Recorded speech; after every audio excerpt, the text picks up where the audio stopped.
Hey, gang.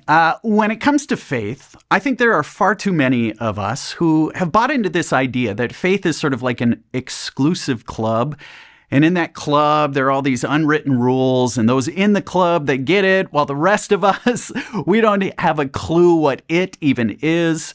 And inside that club, there's a sort of secret language. They call getting together fellowship. They go on wonderful adventures that strangely look like vacations. They call them mission trips.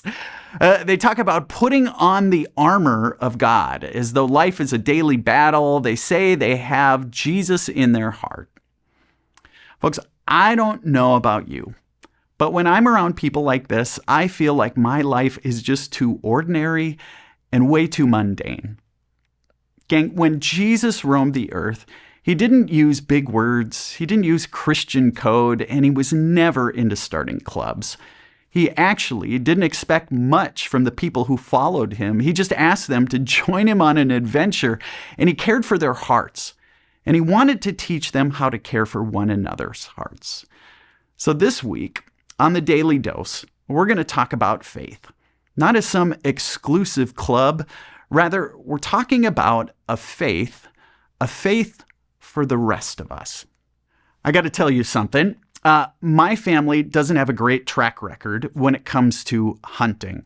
We never have. It all started with my grandfather. When my dad was a little boy, he remembers my grandfather taking him hunting just once. They were duck hunting, and something went awry. And my grandfather, he almost shot my dad. It's a true story. On the way home from the duck slough, my grandfather stopped at a pawn shop. He sold his gun, and he would never, ever go hunting again. And so, as a kid, I never went hunting. It actually wasn't till I was out of college that a group of friends, they invited me to join them deer hunting. I was something like 23 years old, and in order to go hunting legally, I had to go through hunter's safety. So at 23 years old, I sat through a 6-week hunter's safety course with a class of 11-year-olds. I passed, and I would go out and I'd buy a gun and all the blaze orange gear, a little buddy heater for the tree stand, and off I went with my buddies. I did this for several years until we moved here to Alexandria. And when my son was young, I decided I was going to take him deer hunting. I signed him up for hunter safety, got him the blaze orange. I was going to show them how to do it the right way. Well, we got to our tree stand, and after he asked 800 questions, and after he ate all his candy and sandwiches, finally he quieted down, and a couple of deer came through the woods. This was it.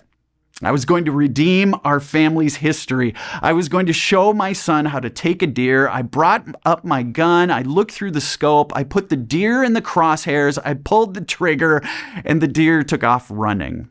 I had missed. I knew I had missed because about 20 feet in front of me, I shot a hole right through a tree. You could see right through the tree.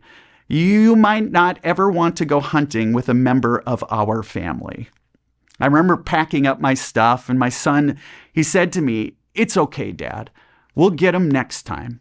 It was just fun hanging out with you."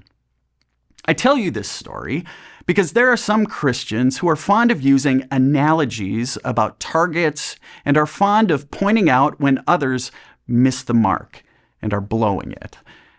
And when they use this language, it's like they're insinuating that God is really mad at certain people because of what they believe or what they've done. Here's what's strange to me. It always seems that it's the people saying these sorts of things who are dead set on pulling the trigger more than anyone else, if you know what I mean.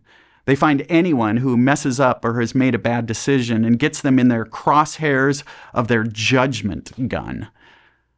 I have to be honest, I don't like when people do that because honestly, I mess up a lot. And I don't like the thought of being in anyone's crosshairs, better yet, God's. I always wonder what it would be like for these folks to take their eyes away from the scope for a while in order to see their own hurts, their own mistakes. I think we all need to do this from time to time. I know I sure do. I think people are mostly aiming the crosshairs of their scopes at stuff like, well, being loved and not being lonely, finding some security, and a bunch of other things that are actually pretty normal and worth pursuing. In fact, I think God wants us to aim for those things. Sometimes, though, our aim is off, and we end up blowing holes in things we never meant to hit. And honestly, when we do, I don't think God is mad at us.